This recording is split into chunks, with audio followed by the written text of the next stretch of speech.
lots of people up here, and I'm so glad they're all here. I have to say, I'm very excited that Gerald Chevin is here. So am I. Who worked on amazing records, including Idle Race and The Move and a million others. So we will get to Gerald at some point. I'm very excited, but I want to thank Paul for facilitating this. I really appreciate it. I've known Ray for a few decades now, and I can truly say he's a friend of mine, and we've had many laughs together, and he's had a glorious career and still doing it. And so I just thought I'd start with the basics. We'll just kind of get into it. Hello, Ray. How are you? I'm terribly well. How are you, Dan? I'm good. So I'm cool. And everybody else. I hope everybody's well during this rather amazing time we're living in. It's quite amazing. We're all in it together, though, aren't we? Yes. Yes, sir. Yeah. And after we get going, if you want to ask questions, put them in there, and let's get going, and then we'll get to some. But let's get somewhere in the middle of the nitty gritty. So I've never asked you. So where were you born, for example? I was born in Gloucester on Okay. June the 16th, 1947. Right on. And were your parents in music at all? No, I actually was adopted, and I was adopted by two lovely people, and so yeah, I was one of those born out of wedlock folks after the war. Got it. And were there other siblings? Eventually, they had a daughter called Valerie, and that's my sister, and she lives in Devon, which is in the West Country in England. And my mother's still living. She's 97. Wow. Which is quite amazing. Yeah. And did your sister get involved in music at all? No, we're totally different. Absolutely no. There was no interest in music whatsoever. Other than we used to listen to a radio program, which was on at, I think, midday, 1 o'clock on a Sunday. And I forget what it's called, but Gerald Chevin might know what it was called. But it was just a radio show. I think it was Two-Way Family Favorites. And on that show, you did Elvis, the Everly Brothers, Ray Charles, all sorts of stuff. So there's people that were still back in Germany, their families were there after the war. And you'd have a host in the UK and you'd have a host in Germany. And they would just play these records, wishing everybody at home and that they were all okay, and et cetera, because they're all overseas, just looking after Germany and surrounding areas. It's called Two-Way Family Favorites. I know. So was that like what led you to music in the first place? Well, yeah, we used to love that. I mean, and then when I was about 13 or 14, I got to know a guy called Cliff Bennett and the Rebel Rousers.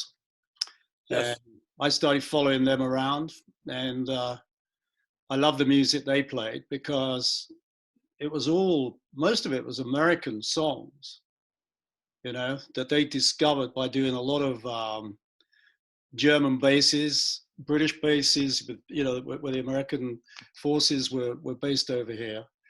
And then, of course, they did they played in Hamburg. Right. Yeah, I thought they were Beatles and people like that. So they found a lot of great songs and started doing stuff that wasn't British, really. And I started to follow them. And you early on, Shannon and stuff. Sorry. Oh, sorry. I was going to say you were a mod as well, weren't you? I was a mod. Yes, I was a mod. And I had a little job as an office boy at Alitalia Airlines. I left school at 15 because I didn't want to become an engineer, which my dad was an engineer. And one day I would follow Cliff Bennett whilst I had this little job. And one day they had an audition for a new program called Ready, Steady, Go. And Ready, Steady, Go was became enormous from day one, really, because it was on a Friday night and it was just an amazing show with lots of well-known people on it. I mean, you name them, they were on it. And the presenter was a lady called Kathy McGowan. And Kathy McGowan sort of adopted me to go, and when she had Cliff Bennett on the show, she asked me if I would go along with the band because I was their fan. And she invited me back the following week, the week after that, the week after that. And I sort of became a sort of mini intern, an unpaid assistant for her. And I would go with her and do magazines with her, you know, as the young mod. And I did lots of stuff with them. Right, I've seen there's magazines with you in it. You've shown me pictures. That's right. And we went to the very first time the Rolling Stones played outside of Great Britain. We went to Switzerland to do a TV festival, and Ready Steady Go was like a British entry for that festival. And it had the Rolling Stones, Kenny Lynch, who sadly died a few months ago, Petula Clark, French band called Le Surfs, and us, the kids that were on the program. And it was just an amazing time. And so I got to meet a lot of people through the Ready Steady Go.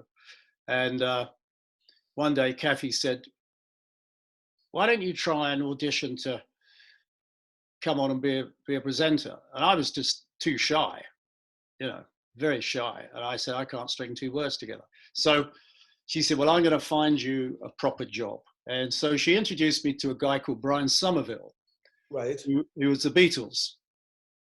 He'd been the Beatles press man. And in fact, he came with them the first time the Beatles came to America. And he was starting a new company, Brian Somerville Associates. And he had three artists. And I think the three artists were the Kinks, Sonny and Cher, and Tommy Rowe, from Atlanta. And I was assigned to all of them. I would run around with them when they came over to England. And I went on tour with Tommy Rowe, and it was PJ Proby and Cilla Black. And PJ Proby, when he went on the show, for the first 7 nights, he'd split his pants. And the guy who ran the ABC circuit that it was on threw him off the tour. And they brought a new guy on, and that happened to be Tom Jones. Right. And so it's not unusual. And of course, after about 1 week, Tom Jones became that record was a massive hit in a matter of weeks. So, yeah, so I got that. That's how I sort of started. I always had an interest in music. I always had a reasonable ear for hearing things. I couldn't play any instruments, but I always was able to be around people like Cliff Bennett and the Rebel Rousers, and just all the songs they were doing, allowed me to be interested in, American songs. And then when I was working with Tommy Rowe and Sonny and Cher and the Kinks, I mean, it was wonderful to be close, particularly somebody like Ray Davies, who was a great songwriter. And even though we were just doing the press, he would always play me the new stuff that was coming up that he was considering to release as a single. And so, yeah, that's how I got interested anyway. So, well, that's great. So, right. So you probably dealt with like Larry Page. Larry, the Teenage Rage. Yep. Larry was lives in Australia now. Yeah. Lovely guy. So I knew Larry very early on because Brian Somerville's office was in Denmark Street, which was our Tin Pan Alley. And next door to our office actually was in a building owned by Noel, it was Noel Gay Music. The guy who ran that was a guy called Richard Armitage. And they put on a lot of musicals. Anyway, Larry Page was next door. I think Larry was working with Kasner, Music, who were the Kinks publishers at that time. Right. And the other connection there was they published Cher's All I Really Want to Do, if you remember that song. So when Sonny and Cher came over to England, and I Got You, Babe became a hit. At the same time, All I Really Want to Do. And then Larry would be around there. I'd hung out with Larry dozens of times. He's a lovely guy. Right. Well, I figured there'd be that connection. So I believe from there, you end up working, you go from doing this to the work doing press for the Savile, for Brian Epstein Savile. Right. So we had our own. So actually, before that, Tommy Rowe and his manager, Bill Lowry, invited me to go to America. Wanted me to, hello, I can hear. Sorry. Invited me to go and work for Lowry Music in Atlanta. And, okay. And so, again, I mean, I went over there. Sonny and Cher offered me a job too, and I stayed with them in LA. And but I came back and I ended up working for Bill and Tommy Rowe. And of course, the writers they had great writers too. I mean, Bill had songs like Bee Bobba Luba, and he had a band called the Tams, and he had Joe South, and he had Ray Whitley, and he had Buddy Bowie, all great songwriters. And Buddy Bowie started the really the Atlanta rhythm section. He was like the manager, producer, and yeah. Anyway, so I was very lucky to be involved, and Billy Joe Royal was there. So there were some great writers that I was inspired by, and then other people that I got to meet through them was people like Dan Penn, the Fame catalog, which Bill picked up, and I helped him with in Great Britain. Anyway, what was your experience coming to America? How did you feel about that? Like having never been here? Well, I was still a teenager. I mean, I remember that they bought me. First thing they did, the Beatles and Tommy Rowe had their suits made, their mohair suits, made by a guy called Dougie Millins. Right. And so they outfitted me with a Dougie Millins suit, a black suit, that I probably never took off for years, a couple of years after that. And they bought me some Anello and David boots. Those boots the Beatles wore. Yeah. And so they looked after me. And sadly, Bill's no longer here. I'm still great friends with Butch, his son. And Tommy Rowe and I are still great mates, and which is nice. A lovely man. He's talented. I was very lucky. I had the environment I found myself waltzing around in were just great, interesting people with great talent for writing. Just, I was so lucky. So you go back to England. I go back to England. There's not really enough to do on Larry's catalog because Chapel Music were like the administrators of it. And the problem was that they were very old-fashioned. And here am I trying to work what was then modern material. It was like banging my head on a wall when you were confronted by a chap called Teddy Holmes. He used to run Chapel. And he would ask, how many plugs have you got? How many arrangements have you got on the BBC? On radio, it wasn't Radio 1 then, it was the BBC. Well, of course, we didn't get arrangements. These are all pop songs that we had. And if you remember, Chapel had all the classic catalogs of the day, all the 40s, 50s, 60s stuff. And of course, they made 180, 200 pounds every time they had an arrangement on the radio. So those were the days of getting paid properly in the music business. Right.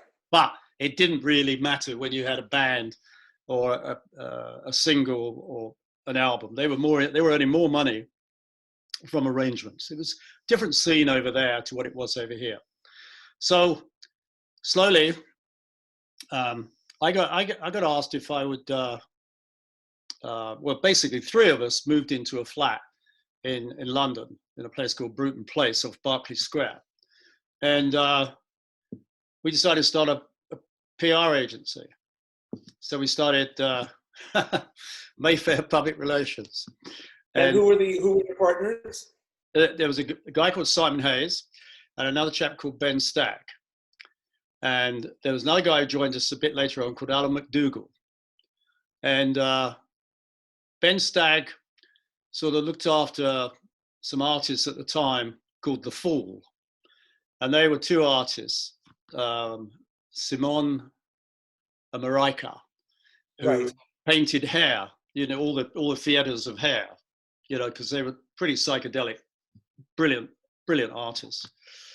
And I looked after, all the other stuff, and I was looking after, I ended up looking after Cream, which was Eric and Ginger and Jack. And Simon, he was looking after the Savile Theatre, but we collectively did, worked on everything together. But, and then Alan had the Hollies, and both Alan and Ben both passed away, which is very sad. And I don't know where Simon is now, but I'm still here. So I don't know where it is in the story, but I know it's somewhere. But at some point, you lived with the Hollies. Is part of it. Right? Was that later? That was later, probably. But the Holly. I remember renting something from Tony Hicks. And Graham Nash was always around. Because Alan was very, very close with them. And so our office was like a party office. It was just, and everything was a party. And any time, people like Stigwood, Epstein, Eric, any of the bands would just turn up just to have a ball. I mean, we were pretty well connected for three young guys, and I was the youngest, about 5 years older. So but you also, I don't know where it is in the scenario, but since you're talking, you mentioned the Hollies. At some point, you had sort of a co-publishing deal with that's later on. Right. Okay, we'll get to that later then. Yeah. So you're doing this thing, yep. And how do you land the gig at Liberty Records? Somebody rang me up. I think it was somebody from NEMS. I think it was Brown. What's his first name? Anyway, he Brian Epstein had passed on. Yeah, he died, and they moved their offices to very close to Albemarle Street, which was right in the West End of London. And one of the guys rang me and said, there's a new company called Liberty Records opening across the road, and they want to meet you. They've heard about you, would like to meet you. So I went along and I met a guy called Bob Reisdorf. And Bob Reisdorf had a record label called Dalton Records. And he had three artists. He had the Ventures. Right. You remember them. They had the Fleetwoods. Remember Come Softly With Me? And then he had a guy called Vic Dana. And what happened was Al Bennett, who owned Liberty in LA, bought out Dalton Records. And then one day they decided they wanted to have their own office in London, to look after artists for Europe. And so they appointed Bob Reisdorf to come over and run it. And so I rang him up as asked, and he said, "I'd like to interview you. I'd like you to be head of A&R." So it was somebody like George Martin, you know, somebody that knew something.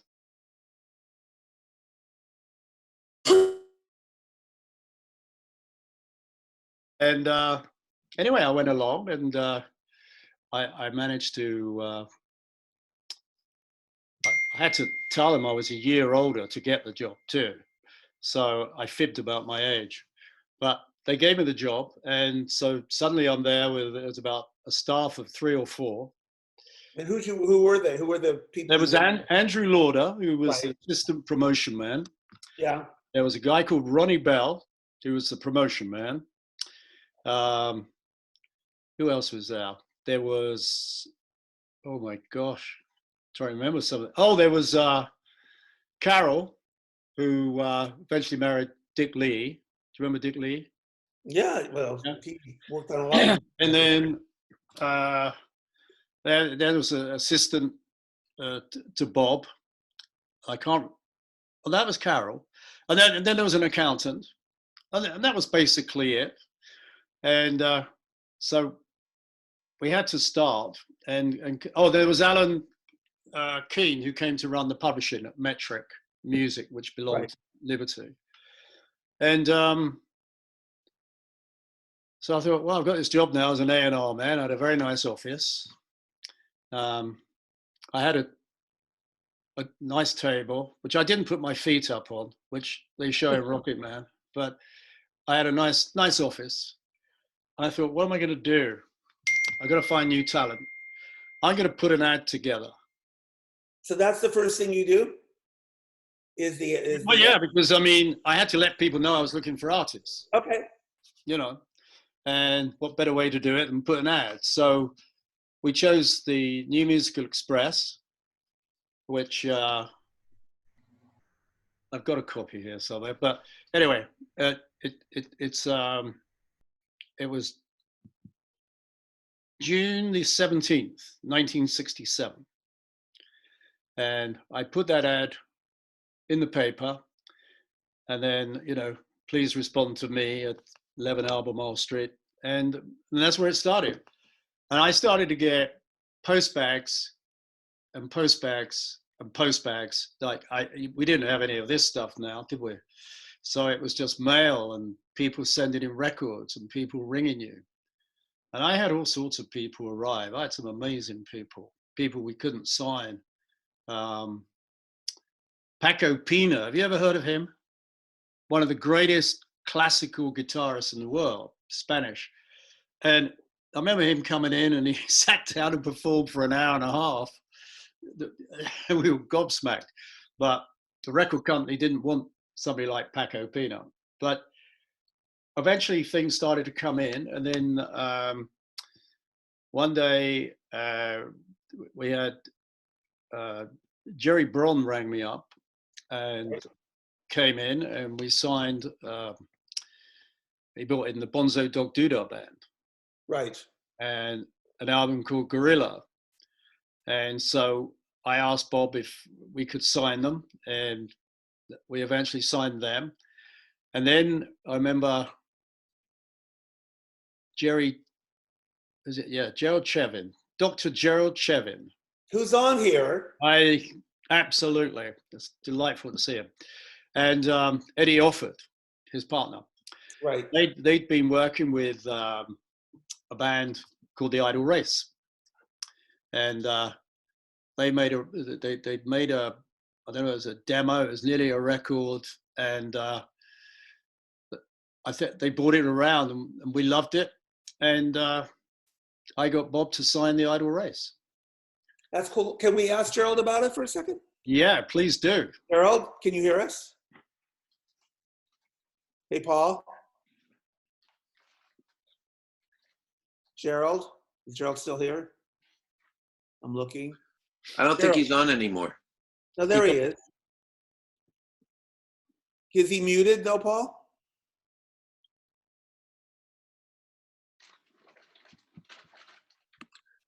I think he can unmute himself, but let me see. Hey, Gerald, can you hear us? There's a lot of people on here I gotta find. Oh, here we go. Well, I think he's got Ray's problem now. He's unmuted, but it moved to him somehow. I don't know. He's got a cold then, I guess. It's the very famous. We can't hear you, Gerald. It says he's not muted, and it says he has his camera should be working. So It's the same thing. Well, if Gerald's camera, if Mike starts working, I'd love to get the story on his side, but they were great. Yeah, look. yeah. I see your camera now. Okay. Wait one sec. Gerald? Hello, Gerald? No, we're not hearing you for whatever reason. He was People there. are doing everything right here.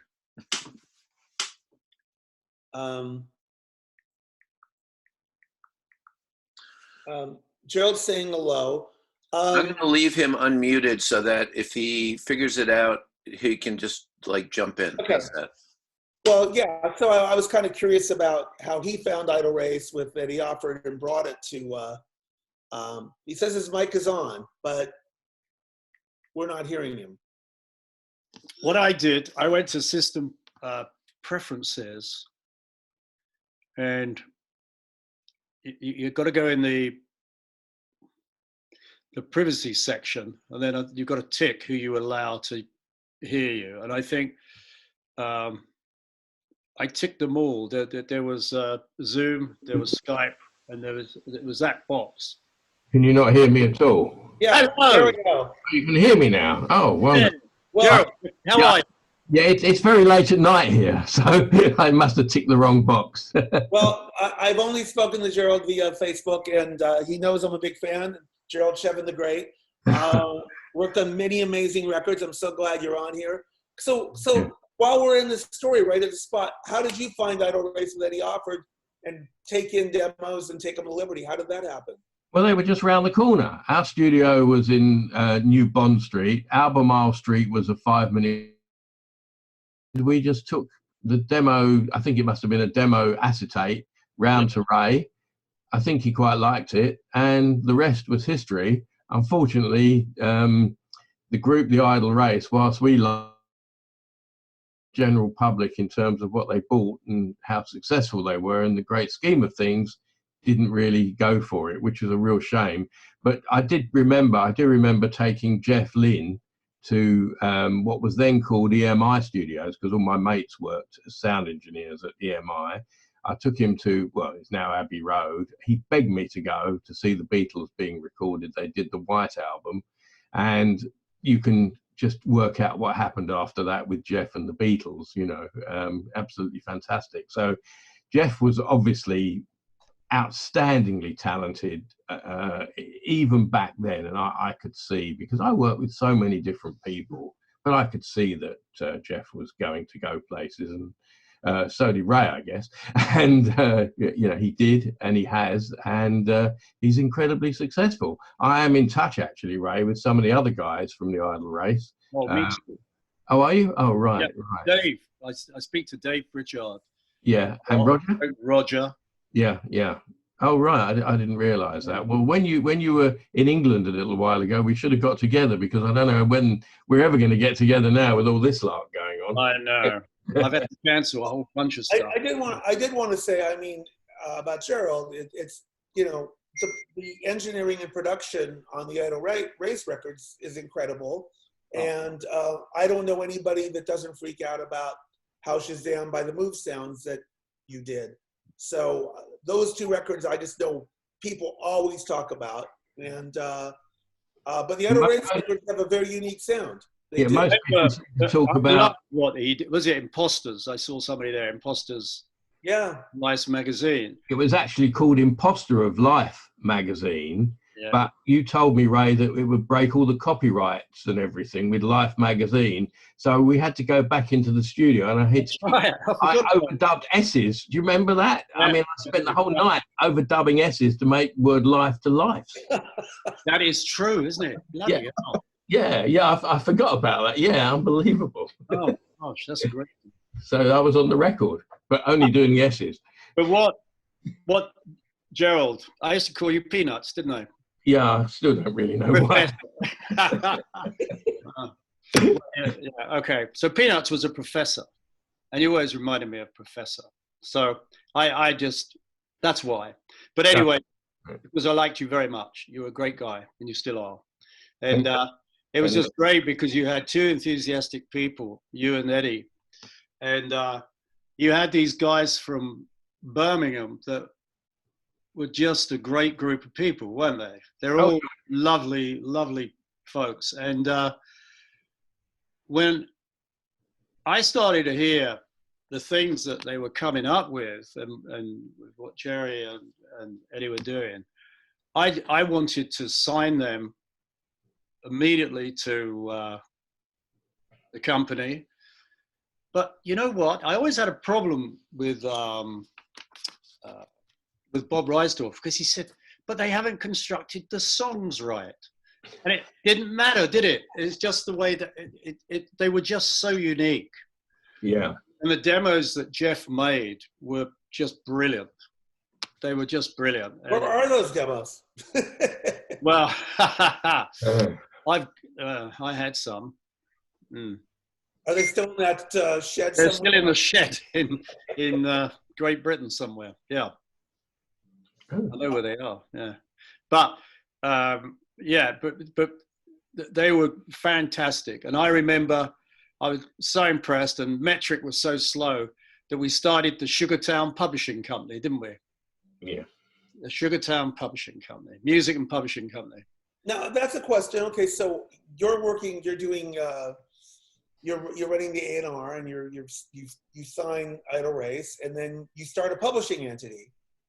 Well, what happened was that I got frustrated because what happened shortly after that, there were some other bands signed, like Family. Right, their first singles on Liberty. Yeah. Yeah, and then I always remember the assistant had forgotten to send the option note. Family got the start on Liberty, and because they didn't do the option note, Liberty lost them. But we signed them, and then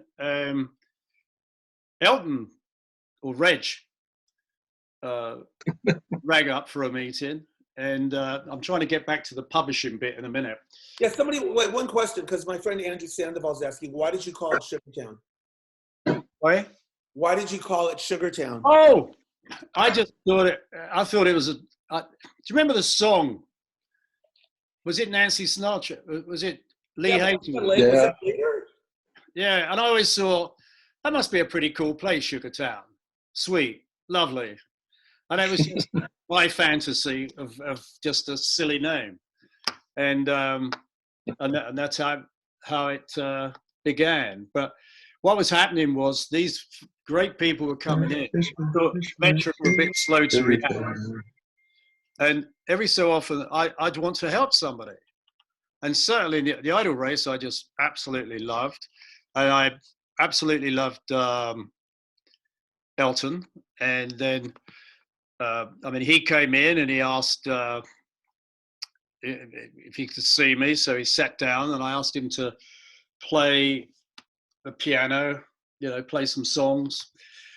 And then Bernie wrote in and wanted me to see, if his lyrics would be any good.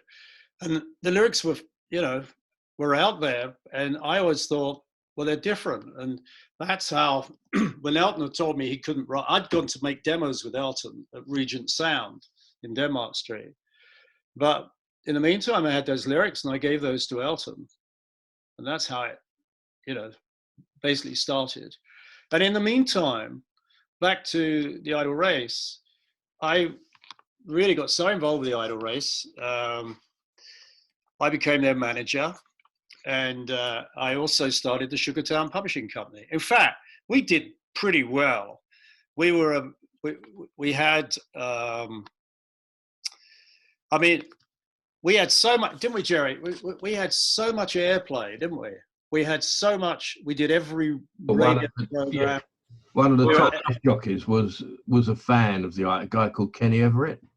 Oh yeah. Yeah, he loved them and he played them all the time, as did John Peel, another very famous disc jockey. Yeah. And you had posted not long ago a bunch of the Kenny Everett spots they did. Yeah, I did them all. Yeah, right. No, you posted some. Yeah. I used one actually on one of the Idol Races records called "On with the Show." The beginning of that. Oh yeah. Right. Remember all those weird noises? I did that. In the old days, we had to do it by cutting bits of tape together, razor blades and sticky tape. And obviously, Ray, you didn't hold back on the gatefold sleeve in England for the band, where a lot of bands wouldn't have gotten the color gatefold sleeve. That's right. That was a bit over the top, but we managed to get it, and it's still a classic bit of material. It's it really is a classic bit of material. I love it.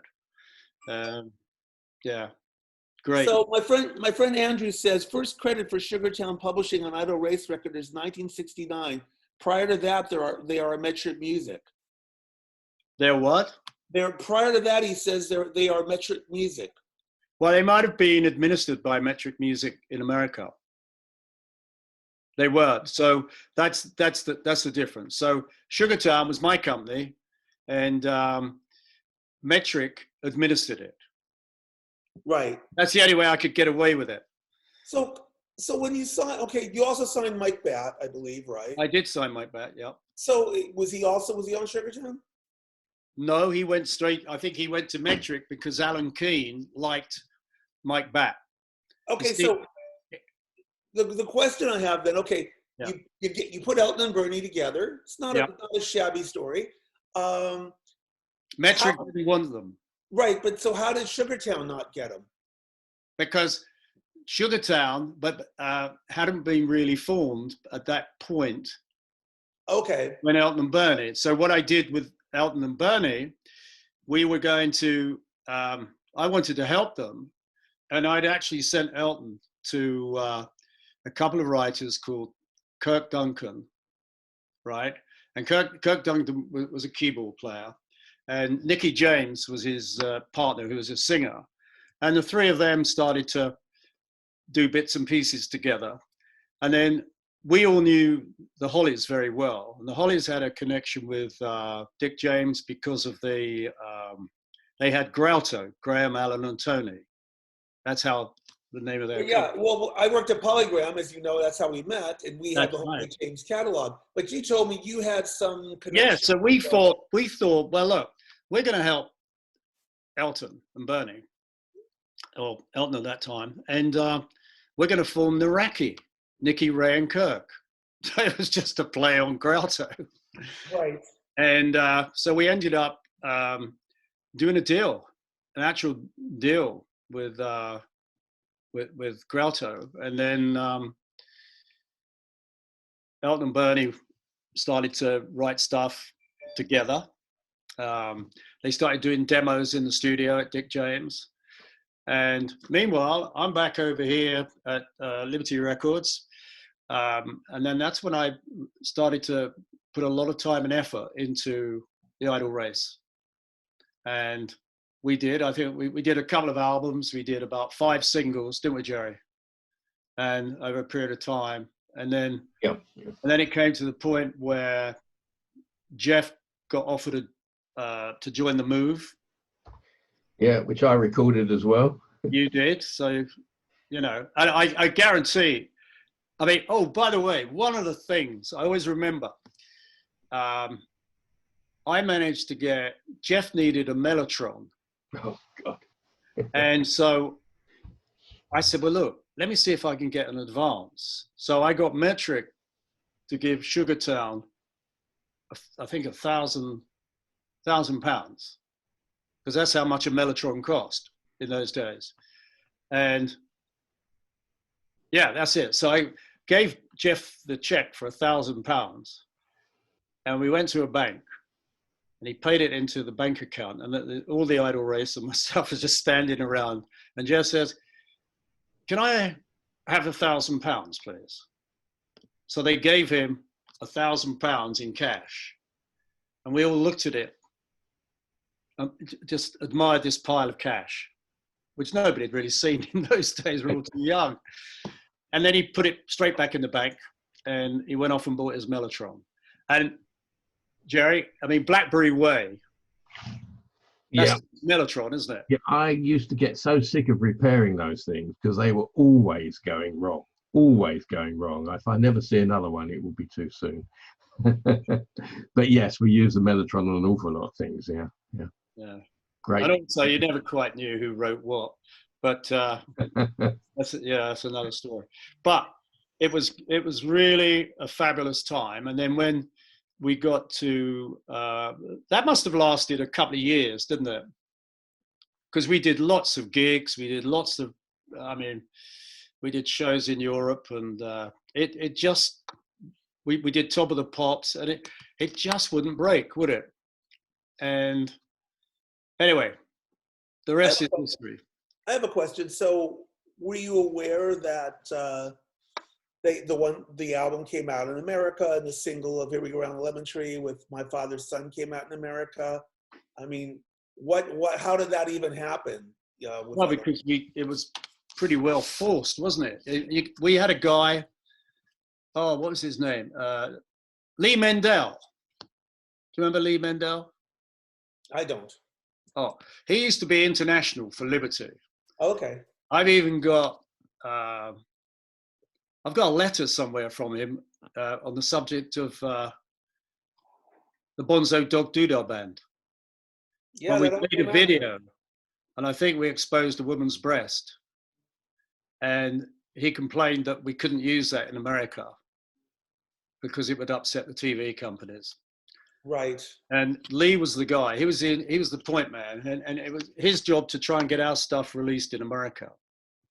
And you had another guy, Dave. I can't think of his surname. Dave Hubert, who used to work on International also.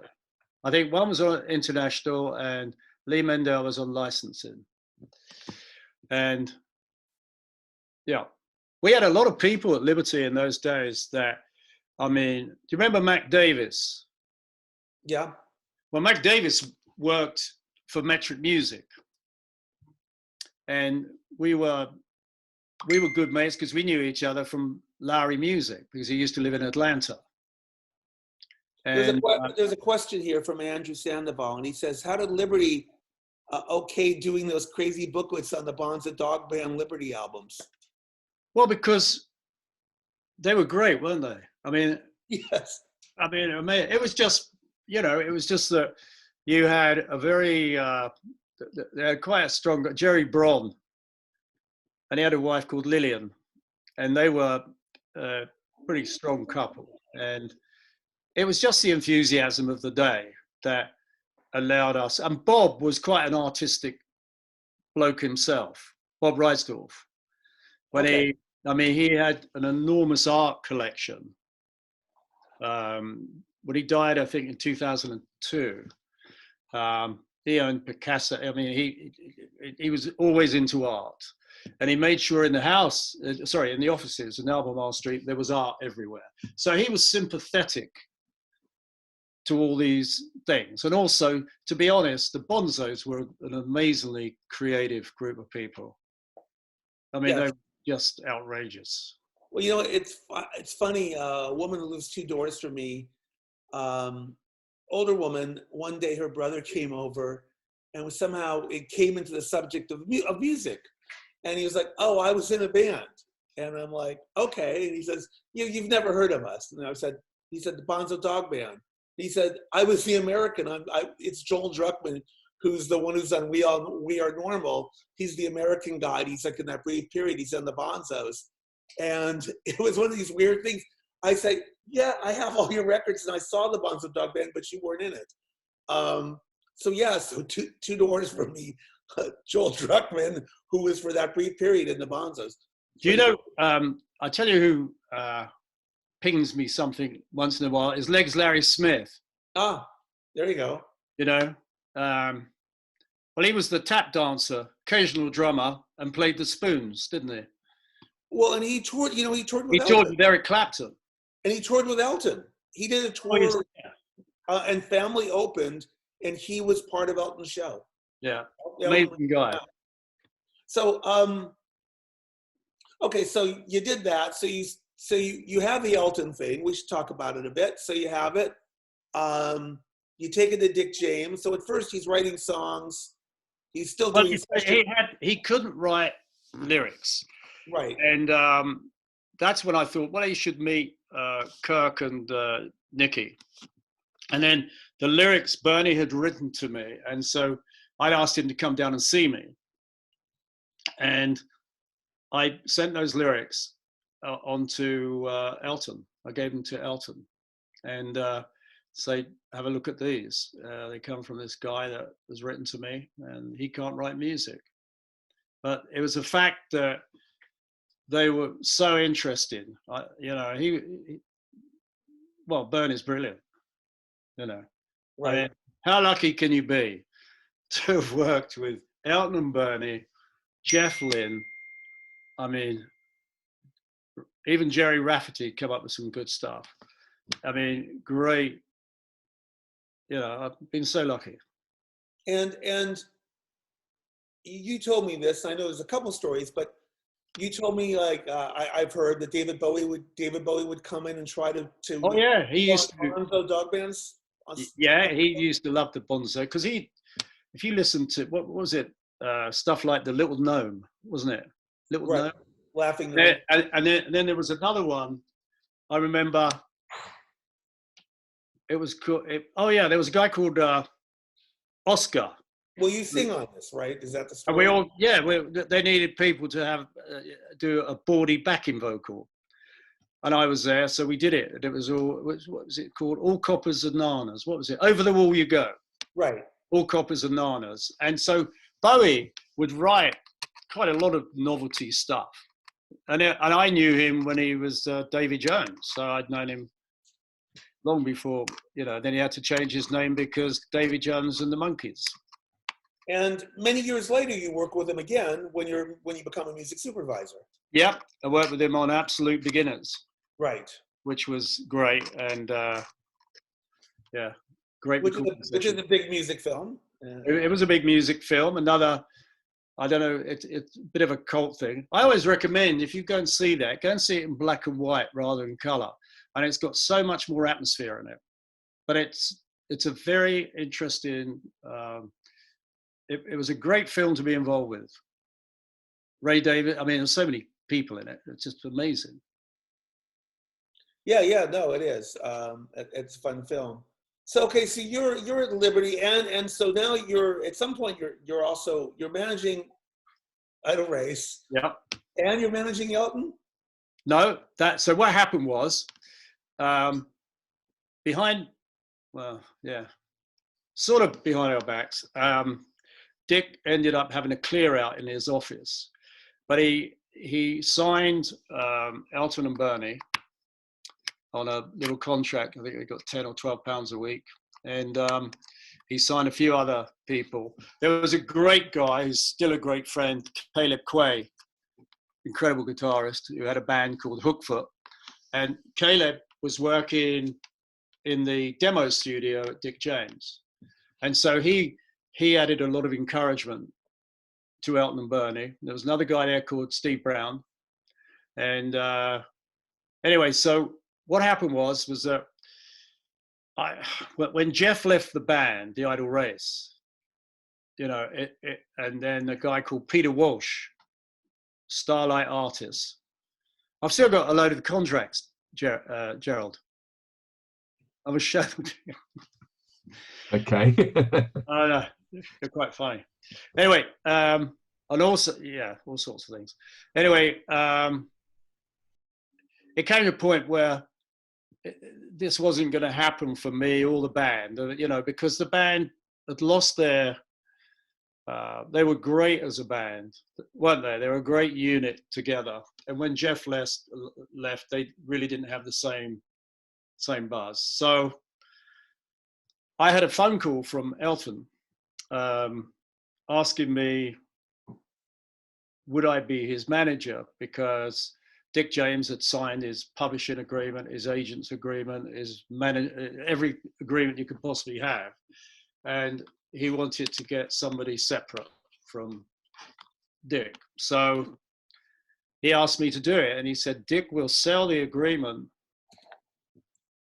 if you can come up with some money. And I thought, well, I can't afford it. I've got, I don't have money to buy any agreements. So we ended up, I tried to find people to come in with me. And I remember Brian Morrison. Do you remember Brian Morrison? Yes, I think we discussed about his book. Yeah. Which is everybody should read it. It's a very fascinating book. He passed away after being in a coma from a polo accident, but he wrote his book in the 90s and put it in a drawer. Brian Manager of the Pretty Things. Yes, it's well worth read. And he was Pink Floyd's agent. Yes, and Raisin. Yeah, there's a lot of Syd Barrett stories. Yeah, Syd Barrett. Yeah, and where are we? So that basically was it. And then I tried to get various people involved, and each time it didn't happen for one reason or another. And then one day Dick said, well, why don't you get Ray to do it with me? And so that's what we did. We did a deal whereby I would have an office that would be charged against me, and we would get the ball rolling from there. And that's what we did. So were you still at Liberty at this point? No, I'd left Liberty. Okay. I just, it was all idle race and stuff like that. Right. Yeah. And you had said to me that Andrew Lauder took over from me, by the way. Who did? Andrew Lauder. Oh, yes. Like he had a long career at Liberty. Yeah. A lot of the 70s. And I can't believe it that Gerald's saying records he engineered. And I just got to point out, he engineered Man Who Sold the World by Bowie. It's like, not shabby. Andrew Sandoval's wondering, did you work with Del Shannon while you were at Liberty? Yes, I knew Del very well, and I introduced him to Jeff. In fact, I introduced the band to Jeff. In fact, Jerry, did you meet Del Shannon? Yeah, I did, albeit very briefly. But there were so many people that it was very hard to keep track of everyone because you were at a different end of the spectrum to me. I was just the regular engineer for so many different people. You were the genius behind it, mate. Yeah, well, let's roll back a second. You engineered some of my favorite records. Let's not... That's very kind of you to say so. It wasn't very much to do with me. It's just what came along my way, and I just happened to be sitting in front of the desk. Well, the songwriting may be great, but sonically, Man Who Sold the World sounds amazing. Idle Race and Move stuff sound amazing. People go on about the bass sound on Shazam all the time. So don't sell yourself short. And Yes as well, the group Yes. Most people. Yeah. Yeah. And I went all around America with them. I was working on the PA systems while they were doing their concerts. So I got to see an awful lot of America. And in theory, I'm supposed to be coming back to America in October, going around Memphis, etc. But whether I'm allowed back into America or not with all this going on, I really don't know. Well, if you do, you've got to come to LA, and a bunch of us are going to want to take you out to dinner. Oh, well. The restaurant's going to be open. We're going to go on the assumption everything's going to be wonderful again. I hope so. Yeah. Okay, so you leave, you're managing Elton. I think for a while, his stuff's not really happening. We did, but no, there was a lot of groundwork. It wasn't really happening, but there was a lot of groundwork done in Europe. And I've been, I was putting it all together the other week because I'm in the process of writing a book, and it's going to take a couple of years at least. And I was doing some research, and the amount of TV shows and stuff that we did in Europe over a period of time was massive. And it was just groundwork, it was grinding it out. We even got booed off the stage in Paris when we were supporting Sergio Mendes and Brazil 66 on a live Radio Luxembourg show. It was hell. But anyway, so there was a lot of that going on. And then, of course, where it really turned was on the Elton John, what we call the Black Album. You know, Right. that's really where it started to go. And then, of course, the legendary trip to America with you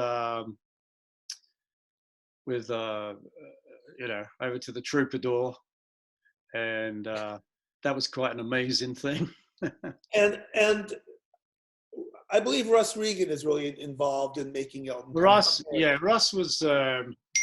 I think there's a whole bunch of them. Actually, a lot of them all were involved with Liberty back in the day. People like, oh God, there was Pat Pippolino. I mean, there was just a lot of wonderful people that were around. And Russ was with Uni. And in fact, there was a great film that's been unearthed, which was Uni. It's a documentary.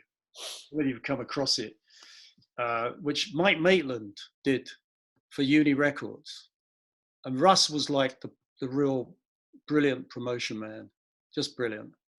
And so he was the one that really generated a lot of interest back in America. Right. No, Anyway. I think it was always known as sort of like he banged the drum and took the chance at the time when it hadn't broken yet. So you come to America, obviously, and the Troubadour is obviously a very big deal. And it's sort of very nearly didn't, because we didn't have the money. Right. And, but we begged Dick to get it, and he did it.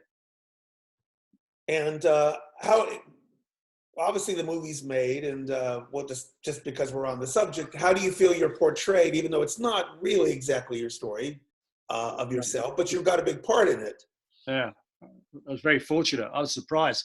I didn't even know I was in it until the Academy Awards, not the last ones, a year ago.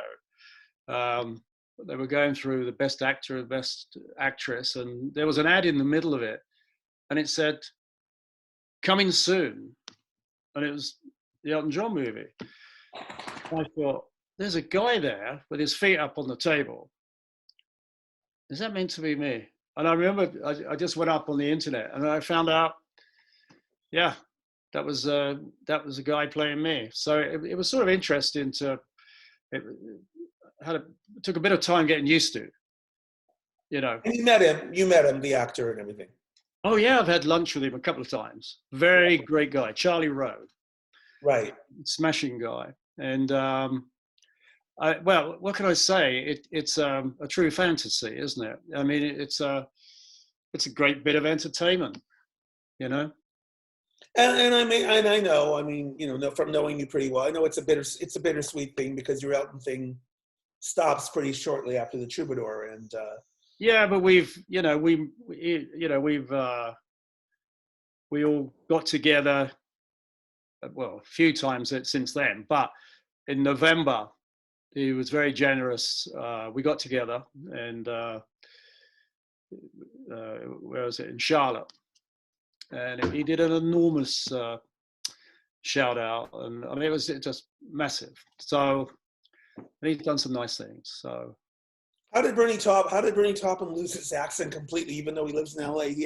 He sounds like he was born in, you know, somewhere really weird. Doesn't even have a British accent. Question. So Lincoln. What's that? He comes from Lincolnshire. Yeah, I know, but not anymore. He doesn't. Now he just has. No, he loves America. Obviously, his imagery is very much about America. Yeah. So when the Elton thing ends, it's probably shortly after that you start managing Steelers Wheel, who are a pretty wonderful band and are very underrated. That's right. I went out to find another band, and I did it with a guy called Robert Wace. Robert the Kinks. used to manage the Kinks. Right. So we knew each other anyway. And when we came off the Elton John thing, I said, we've got to find something else. So I suddenly met, I went to see a guy called Rab Noakes, who's a great artist and writer over here. And he was joining a band called Steelers Wheel, which was with Jerry Rafferty.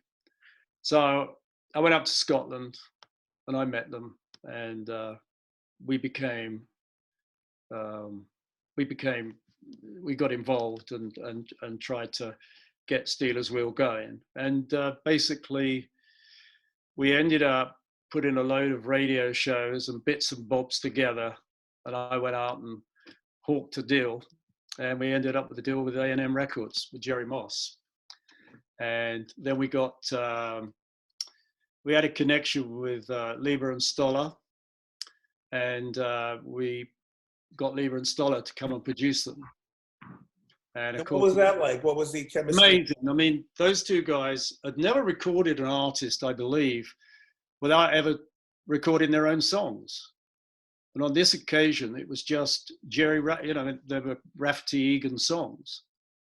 And but they came in and they came and produced Jerry and Joe and the other members of Steelers Wheel. And it was at the Apple studio in Savile Row, which was fantastic, you know, the white studio. And yeah, and it was great. You know, Fergusley Park was a great album. But the sad thing was that Jerry was a reluctant performer. And I don't think he really enjoyed performing live. But they were a wonderful album they had. And Lieber and Stoller were outstanding. And they were just wonderful talent, those two. Yeah, no, I thought it's sort of one of those bands that it gets known for the one hit, but a lot of their singles are really extraordinarily good. Andrew Sandoval is asking a question, wants to know, do you have any good Ray Davies stories? Well, good ones. Well, there is one. There's one. It could be a bad one too, I guess. Well, no, I mean, there's a lot of, I mean, I remember he and his brother basically were always at odds with each other. Ray was a brilliant man, but the funny story is when we were doing Absolute Beginners. I mean, it's sort of sad, really, but he was going down so there's a scene where Ray Davies is walking down some stairs in a house and he's singing a song. And it's meant to be an old, sort of, if you think about the 60s, 50s, 60s, it was, you know, small homes, people in each room watching hardly listening to the wireless more than the TV. And anyway, so Ray's singing this song. He has to walk down some stairs. And of course, everybody kept budgerigars in those days. And so one of the things they do in the studio because the studio's got high ceilings, hasn't it? I think they dampen the budgies' wings in order to stop them flying so high. Well, Ray's looking at the camera and the budgie is coming in too low. He's mortified, and the whole film nearly shut down because of it. But it's sort of bittersweet, that one too, because the thought of the poor not for the bird. But it was weird. It was weird. But Ray was just a great entertainer. He was fantastic. We went to see. I went with the Kinks to Blackpool. They were supporting the Beatles, and we went. I think that's one of the most memorable things I can remember back in the day, because to see the Beatles live was amazing. And of course, we were all able to stand on stage on the side and see this amazing show where, you know, if you see A Hard Day's Night and the audience, the young girls and the young kids, it was just fantastic, you know, because John Lennon was on stage basically just doing this with his hands because nobody could hear anything. And to actually hear that sound as it was then, without the sound systems you now have, was just amazing. But Ray Davies, you know, we bump into each other every so often, and he's still a great guy to sit down with, you know, brilliant writer. and loves films, loves documentaries, and yeah. But I can't think of any hilarious stories. But that was Okay. just, yeah. Somebody's out. I have a few questions here. So somebody's asking. They want to know about the Bonzos, but one person's asking, did Gus Dudgeon become Elton's producer through your Bonzo connection? No, it came about through when the meeting they'd done Empty Sky, and they realized they needed to get a top line producer, and there was Paul Buckmaster, and who knew Gus, and Steve and Gus and Paul. They all met, and it was decided to get Paul Buckmaster to do the arrangements, and it was decided to try out Gus Dudgeon, and of course it was magical from day one. And obviously, what an incredible album! And Paul Buckmaster. Christopher Porter is asking about how were the Bonzos to work with, and that you have any good stories you can share. Oh my God! Well, it was always, you got to remember, I was still a sort of teenager, and of course Vivian Stanshall was a complete nutter in the nicest way. Do you know what I mean? It was just like such an eccentric, and you never knew what was going to happen. But they were very into what they did, and so it was always chaos. Everything, when they turned up to do a gig, it was just chaos, because they could have been on anything, you know. But they were so creative, and when they did a show, you had Vivian Stanshall not quite knowing what he was going to do. You had Legs Larry Smith all over the place, and what's his name? Rodney. Rodney Slater? Or what's his name? I know who you're talking about. Roger Ruskin Spear. Thank you. His uncle. Was it his uncle? He's a great artist. Was just brilliant with those things that he built. It was just the combination of all them together was just very, very funny, and and I was very sad when Vivian died in the fire. That was just tragic. The book about him is really worth reading, but it is a very sad book, because depressive. His life is sort of like amazing and also really tragic at the same time. So how did you get into music supervision? I mean, you have a credit list that is, you know, this long. What made you hop into it at an early time? And but it wasn't fashionable. No, it wasn't fashionable. That's why. And you've worked on a lot of films for a big period of time. That was how I met you, actually. So it wasn't it, with David Simone? Yes, he didn't know that story until 3 days ago. Funny. That's very funny. Yeah. Yeah. So I got into it because I just wanted a new challenge of doing something else other than just the music. But I felt that because I knew so many people, it might be a good idea to introduce, put music and film together, because I saw that as a natural place to go. And so with Tony Stratton Smith, who had Charisma Records, he liked the idea because he was also involved with the Bonzos, and he also had Genesis, and he had Julian Lennon, and he had a lot of interesting artists. And he sort of liked the idea of film and music. So we started a music supervision company called the Pollyanna Music and Film Pollyanna Music and Film Company. And sadly, after we just started doing it, we managed to get some films. Tony passed away, which was dreadful.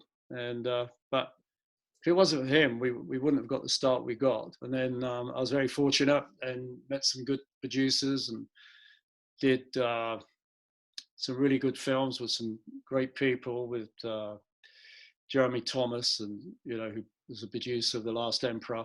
So I worked with him, and Bertolucci, which was fantastic. Did a couple of films with him, and worked with some great, interesting Lars von Trier, who's another controversial director. Right, yeah.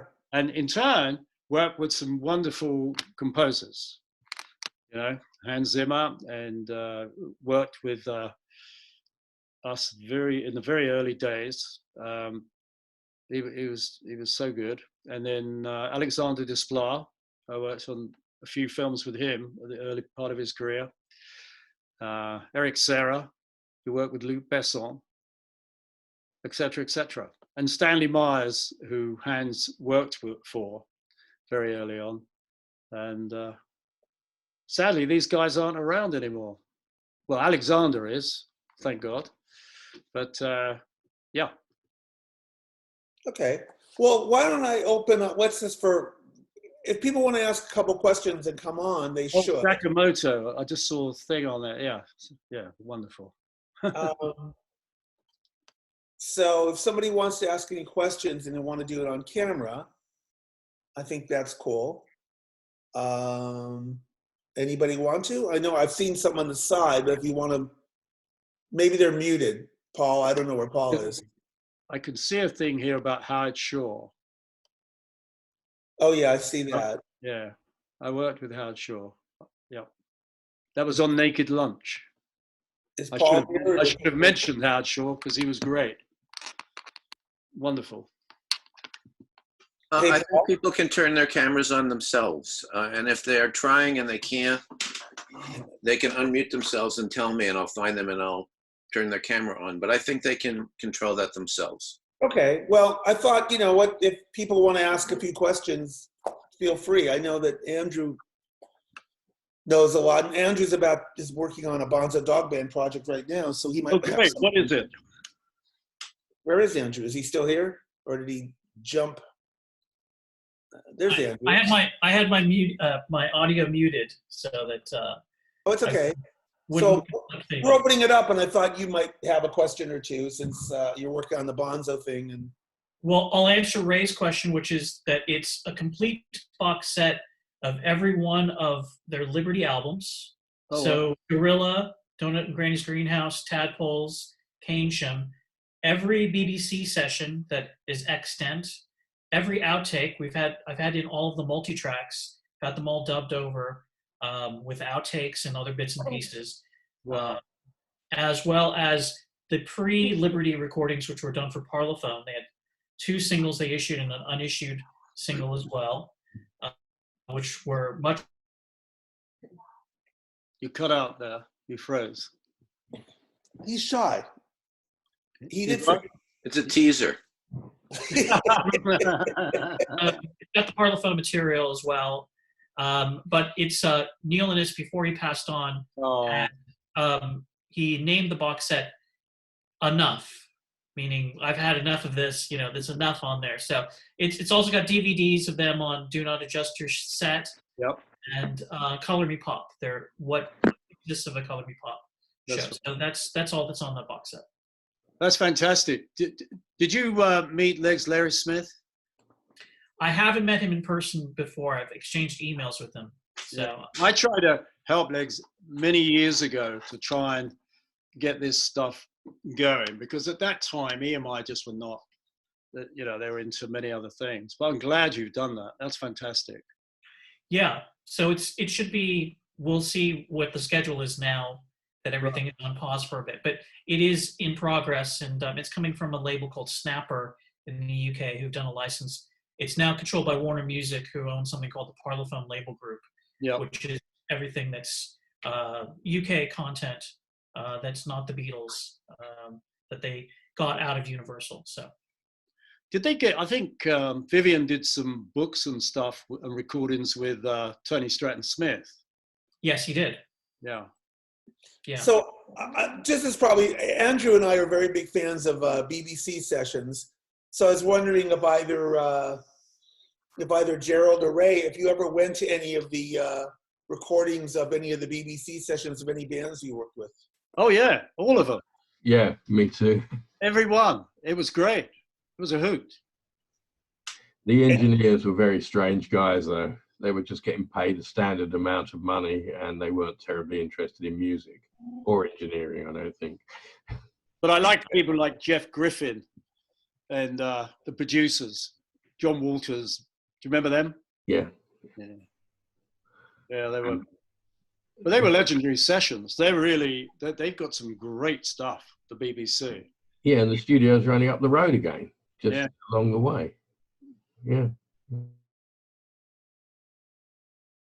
The BBC transcription discs are actually, Andrew and I have this weird personal obsession. We collect BBC transcription discs. So there's lots of weird ones. I mean, actually Andrew and I were talking the other day about the Move doing a BBC session doing the Naz's Open My Eyes. And Did you? Yeah. Gerald, There's going to be a complete Move BBC set, and they also do they do a version of The Birthday by the Idle Race. The Move do a version of it for on a radio session. So that's how much I didn't know that. yeah, I think it's on YouTube actually. Oh. Yeah. So remember, one thing we didn't mention was Hapshash and the Colour yeah. featuring the Human Host and the Heavy Metal Kids. Yeah, that was another one. Yeah. Doesn't is our Spooky Tooth the band on that? What's that? Were Spooky Tooth the band on that? I'm trying to remember who played on that. I thought it was like some. Well, it was Nigel English who put it together. Barbara's asking how old was Jeff Lynne at the Mellotron Money Forward? Any interaction with Roy Wood? Any Dave Davies recollections despite the brotherly animosities? Well, I was like, Dave Davis was really nice, and back in the day. I haven't seen him for years. The Mellotron, how old was Jeff? I've got the contract I've actually got him here. I've got the Sugartown contract, and I've also got the recording agreement. And Jeff was too young to sign it, so we had to get his dad to sign it. And wasn't there a situation where you actually still had publishing when he was in the Move, but you had to deal with Don Arden?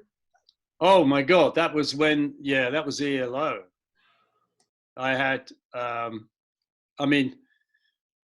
oh God, yeah, Don Arden. He was he tried to beat me up. I was with I was with Steelers Wheel we were in New York, and Jeff was on with ELO, and they were playing. I think they were playing with Steely Dan. I think it was Steely Dan, and I said, "Let's go and see them. Let's go and see them." So we went up to the theater, banged on the door. We said, "We come to see Jeff. He's our friend," and blah blah blah. And we were led into the backstage. There was a guy called Bob Scaff who used to work for Liberty standing there. And I said, we're paying Jeff a surprise visit. I thought it'd be rather cool. Steelers Wheel, Steely Dan, Jeff, the whole thing. And suddenly I saw Don Arden. And Don Arden asked me to go around the corner with him. And he was quite threatening, because he'd taken over the publishing or wanted to take the publishing of Jeff for ELO, etc., etc. Anyway, there's a longer story. I won't go into it. But he didn't hang you out a window. No, but yeah. Okay. I'll be a bit careful there. But it's it was interesting times. I really am, and I'm sure Gerald is too. I'm just so proud to see Jeff. I can't think of him being 70 now. It's amazing. It's still, what he's achieved. One of the greatest all-round talents ever. He really is.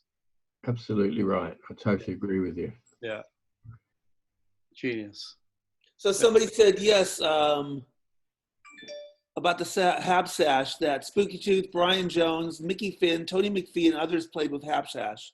Well, yeah, Brian Jones for the second Habsash album was actually meant to be the producer, and they had 3 days to make it, because basically a Habsash deal was like everybody being stoned out their heads and just locked in a studio and nobody really knowing what they're doing. And it was just one of those things that happened in the 60s.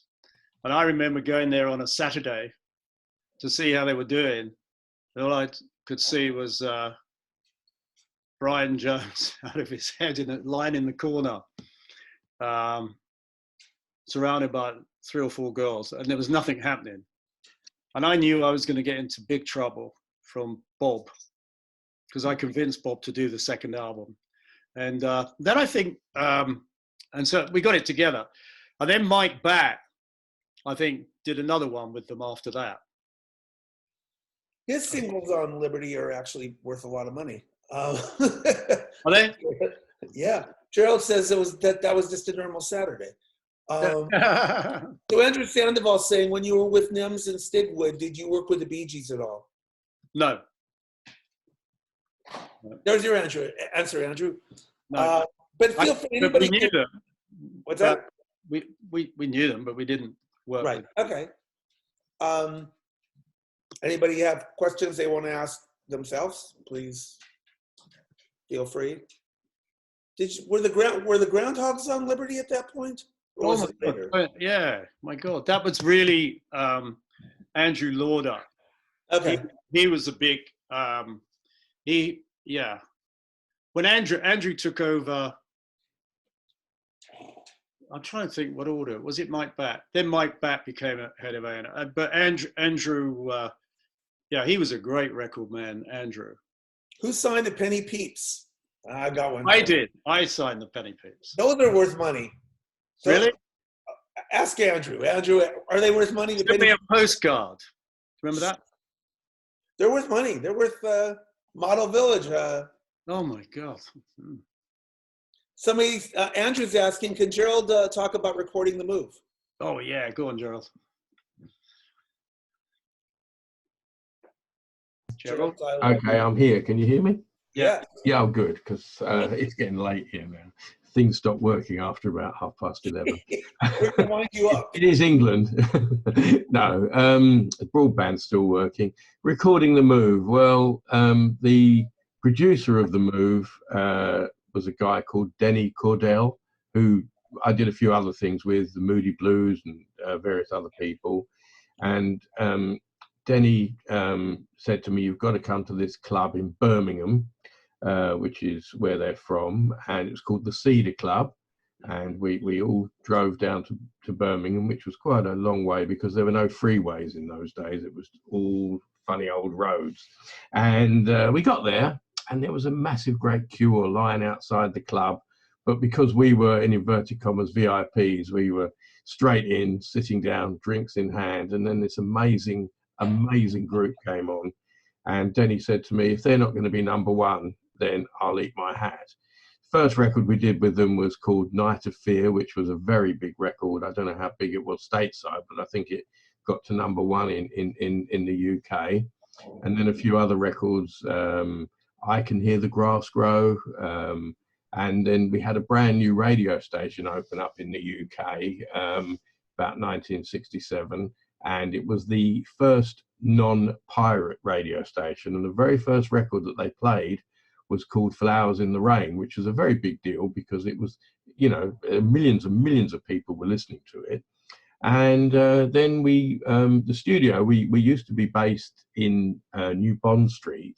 That was closed down and we moved to a brand new studio in just around the corner again, really, Gosfield Street, and which is where we did Shazam.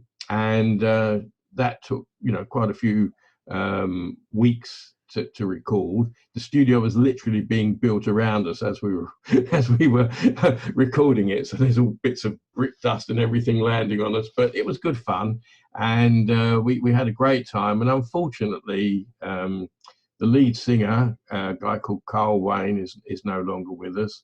Roy was one of the most talented musicians, and with him and Jeff Lynne together, it was just amazing. And it was my job, but I look forward to doing it every day because it was such a great gig. So we all had a great time. So that was my my life way back in the day. I was just a child bride, really, but here I am, still around. When you worked at Adavision, right? Yeah. So I worked there, yeah, and a number of other studios. Olympic. Did Dave Clark 5 record at Adavision? No, they were recorded at a studio called Lansdowne, which was Lansdowne, Holland Park. right. Yeah, And okay. I actually met Dave Clark a couple of years ago, I guess now. And he said to me, Gerald, he said, we're just the Dave Clark 2 now. Unfortunately, 3 of them have passed to the great drum kit in the sky. But he's basically retired. But Ray was talking earlier on about Ready, Steady, Go, this amazingly new, brand new, completely different TV show. And Dave Clark, being a very clever guy, owns the rights to all the shows. So whenever anybody shows it, I don't know if you know this, Ray, whenever anybody shows a clip from Ready, Steady, Go, guess who gets the money for that? Goes straight into the pocket of Dave Clark. Yeah. There was just a special on in the UK about Ready, Steady, Go. Absolutely. Ray might have been on it dancing. They had video of the green room. Yeah. Ray might have been on boogalooing in the background somewhere. Well, the producer was an American guy who produced Ready, Steady, Go. Lindsay Hogg. Lindsay Hogg, yeah. Yeah, Michael. Yeah, it was just on like last week in England. Yes, that's right. It was on BBC 4, I believe. Yeah, that's right. And well, as I say, Dave Clark owns the rights to all that stuff, and he's retired, but he also owns all the rights to all the Dave Clark 5 stuff. Nobody else got a look in, so he kind of captured it. And the lead singer, a guy called Mike Smith, I don't know if anybody can remember him. He was very well. Yeah. Dave Clark never actually. Well, no, it's not true. Dave Clark did play the drums on the records, but we turned the volume down so the real drummer could come through because he couldn't play in time. Well, of course, I'd always heard it was Bobby Graham, so that was. Also in a few of the early Beatles records, it wasn't Ringo Starr. It was a session musician called Andy White. Oh yes, yeah, you're right on those. Yes. Yeah, because I was there. I mean, in those days, because it was competitive, but it wasn't cutthroat. We all used to go to each other's studios, and there were like 10 really big studios in London. And EMI wasn't the biggest in terms of how popular it was, but because of the Beatles recording there, they changed the name of it from EMI to Abbey Road, of course, because of the classic walking across the zebra crossing. But that's really now, there are very, very few recording studios left. Very few big recording studios left. And I was lucky enough when I was very young to go to the States and meet up with a couple of engineers from Advision who left to go and work in America, a guy called Eddie Kramer. I don't know if anyone's Yeah. And he gave me an incredible guided tour of all the studios in New York. And then I went off to Los Angeles and Nashville, and I saw some amazing things. So I was very, very lucky at the time. And it was a great life. But Ray and I crossed our paths, how was it, 50 odd years ago now, is it? Oh, yeah, at least. Yeah. And it was a great time, very great memories. And always we'll look back on those times very, very fondly, as I'm sure you must do as well, Ray. Oh, it was an incredible time. And it's hard to imagine that I was asked it the other week. It's the anniversary of the Elton John album on April the 10th, and they're doing something there. And I was asked that question: what did it feel like to be there? Well, at the time, I don't think you realised what an incredible time it was. But just another day. There were no rules really, were there? You could. A lot of creative stuff was going on, and people got on very well with each other. Absolutely. None of the sort of politics that are now involved in the industry. So they were amazing days, and we're very lucky to have been there. I'll tell you one more story because it's now getting to be nearly midnight here. So the Who, somebody's just mentioned the Who. Down in our studios in Bond Street, which I'm sure you remember, Ray, they were below a very, very posh menswear store. And the studio were obviously in the basement, and the Who came in and we did a few tracks with them. And the manager of this very posh menswear store stormed down into the control room and said to me, "This noise is getting into our store." I said, "Well, you know, we've got soundproofing." He said, "No, we can still hear it." So I thought, "Oh, what am I going to do?" So I said to him, "Would you like some free tickets to see the Who?" And that shut him up. And then I went into the studio and I said to them, which was a big mistake, "Do you think you could just play a little bit quieter?" Well, obviously the second word was off. And anyway, when we came to do an overdub, I think it was Magic Bus, which was one of the tracks we were doing. They were doing the overdub in the vocal booth, and I couldn't hear anything, just like before when we couldn't hear you and you couldn't hear me, but I couldn't hear anything. And I was pulling my hair out, all the wires, twiddling all the knobs, went into the booth, checked the microphones, nothing. It transpired that they were taking the piss out of me because they were miming. They weren't singing. No wonder I couldn't hear. That's great. That's great. You worked on a lot of amazing records. Absolutely. It's well, the 60s, you know, there were a lot of amazing records around in the 60s for coming out of jolly old England. And, you know, the interesting thing is they're still being played, you know. Yeah. And people seem to like that kind of music, even my grandchildren, which is weird. Well, Man Who Sold, I mean, you mentioned Man Who Sold the World. I mean, that's an amazing sounding record as well. I mean, it's... Yeah, well, I'm in touch with Tony Visconti quite a lot. He was the producer. In fact, Tony Visconti was the assistant to Denny Cordell, the guy I mentioned earlier on. So, and Tony did... I think he did the woodwind on a couple of the woodwind arrangement on a couple of Move tracks. So Tony and I got on very, very well. And I've also worked with Tony on T-Rex, Tyrannosaurus Rex, Mark Bolan. And I did some stuff with so many people that he had. I can't. The trouble is that I have got it all written down somewhere, but I can't remember everything that I did because it's like, you know, most people, right, if they're accountants or lawyers, right, they may have done something 50 odd years ago, but nobody will ever say to them, "Oh, that was a fantastic set of accounts you did 50 years ago." But with me, they can at least hear what I did 50 years ago, so I can remember it as well. But you did engineer Gerald Chevin the Great, so that's... Well, there you go. Yeah, I'm too fond to say anything about that. Everybody should look that up. There is a song by the Washington D.C. It's called Gerald Chevin the Great. So I think at some point sent you the picture sleeve so you could picture. Yeah. Well, in fact, somebody said to me, "Did I work with John's children?" Which, of course, I did, because that was a guy called. You must know him, Simon Napier Bell. Yes. Yeah, and you know him, Ray, I'm sure. Yep. Yeah. So you know, I've worked with lots and lots of people. The trouble is, as time goes by, your memory starts to fade. Obviously, yours seems to be pretty good, Ray. But moments, yeah. I started sort of writing stuff down and trying to compile it, and perhaps I'll turn it into a book. I mean, I'm sort of like 70% there, but every time I sit down and think about something, a load more things keep coming into it. So, you know, if it wasn't for the word processor, I'd never finish. You know what? I think you mentioned earlier the studio was down in off Bond Street, wasn't it? Yeah. That's where we did the Hat Shash on the weekend because we got a cheap rate. Maybe I did that too, did I? I don't know. Maybe I was stoned. Maybe you. I can't remember. That's where I remember it happened. Oh, right. Well, yeah, I wouldn't remember then, would I, if I was... Yeah, I mean, so many things. And Pink Floyd, I mean, you know, we had the most amazing times with them. What did you work on? We did a lot of stuff.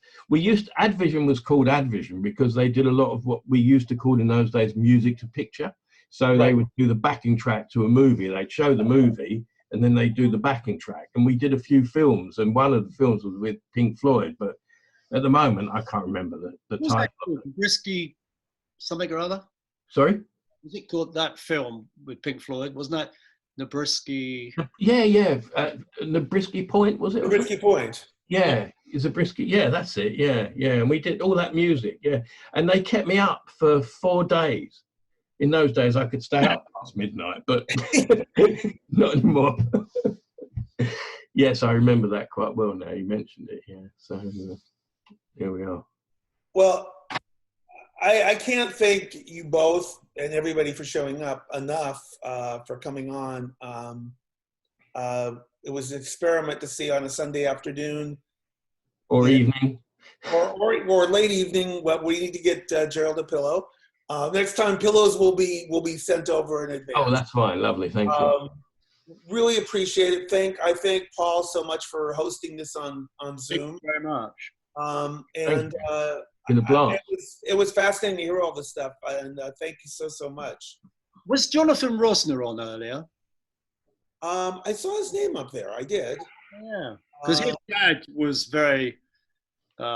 was a lovely man. Yeah, he's on. I see he's up here, but he's not. There's no video or sound coming from him. Yes, his father is a publisher. Yeah, so he yeah. Hello, can you hear me? There. Hey, Jonathan. Oh, I just unmuted. I'm here. Thank you so much, Danny and Ray and everyone. Well, thank you, Jonathan. How are you? I'm well. I didn't want to do the video thing. I'm turning into Doug Henning during this situation, so I'm going to wait till I'm fully developed. That's great. But I must say, Danny, thank you very much for inviting me to do this. And thank you. It was really an honor, and it was. I've spoken to you many times. Never spoken to Gerald, and he knows what a big fan I am, and big fan of yours, Ray. As you know. Thank you very much. And anytime you're in LA, come and visit.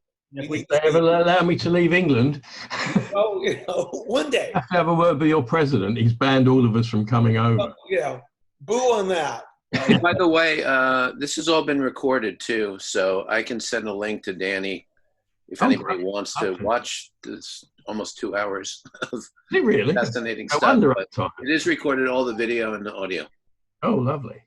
Fantastic. Well, I'll say good night to everybody. Ray, I'll be in touch at some point. Good to see you, mate.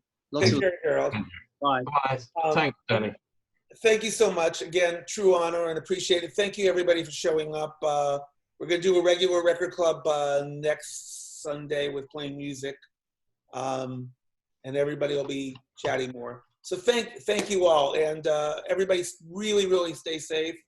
I'm hoping we get out of this soon. And thanks for giving this Sunday a little bit of sunshine where we've had all this doom. Yeah, and stay well, all of you. Yeah, I'll reciprocate that too. Yeah. Okay, bye everybody. Bye. Bye. Take care. Thank you, everybody. Bye. See you. All right, bye. I got to find out how to turn it off. Okay.